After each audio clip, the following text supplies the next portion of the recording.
Madam Chancellor, I take pleasure in calling on Dr. Gavin Hester, recipient of the Faculty of Mathematics and Science Excellence in Teaching Award and Assistant Professor of Physics, to deliver this afternoon's convocation address. Good afternoon, everyone. Let me begin with the most important thing. Congratulations. You've accomplished something truly extraordinary. You've crossed the finish line of something that takes not just intelligence, but endurance. Many of you have juggled jobs, cared for family members, managed during a global pandemic, and still showed up day after day to learn, to push yourselves, and to grow. What you've learned over the past years is not just theories, best practices, and concepts. You've learned resilience. You've written essays, completed problem sets, tackled group projects, and pushed through long nights of studying. Whether it's fully hit you yet or not, today is something to be immensely proud of. And so with my time today, I want to talk to you all about failure. I know it might be an odd topic for me to talk about at a celebration such as this. After all, you've spent years trying to avoid failure, aiming for good grades, completing your degrees, and proving yourselves capable. But I want you to encourage you to stop fearing failure and instead to embrace it. As someone who's gone through the academic gauntlet of physics, I've come to know failure quite intimately.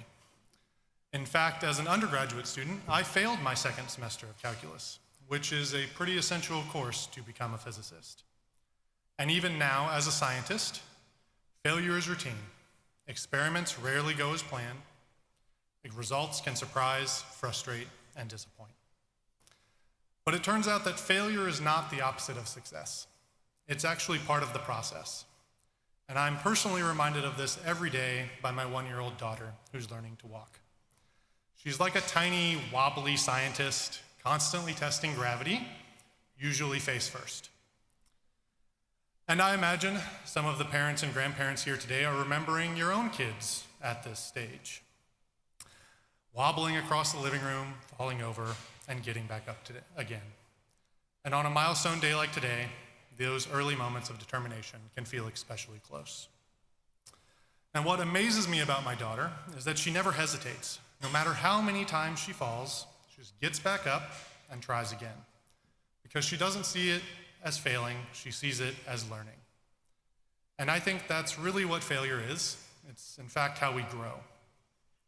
Now, graduands, you're graduating into a world facing real daunting challenges. Climate change, authoritarianism, widespread conflict, and the real human suffering that these cause. These problems won't be solved by easy answers or passive observation. They demand action. They demand bold ideas. And yes, they demand failure. But that's where your generation comes in.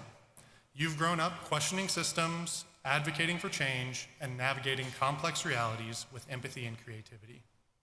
You're not afraid to ask hard questions, and that gives me real hope. Now, the road ahead will include setbacks, blind alleys, and efforts that fall short. But that's how progress works. The key is for you to work together, to bring your diverse experiences to bear, and to try, fail, learn, and try again. So as you take your next steps, I want you to know that failure is not a detour, it's part of the path forward.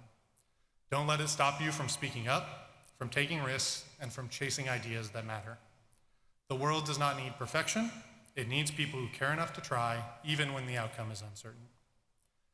And I want you to remember, when you stumble along the way, the words of Brock University's namesake, Surgite, push on.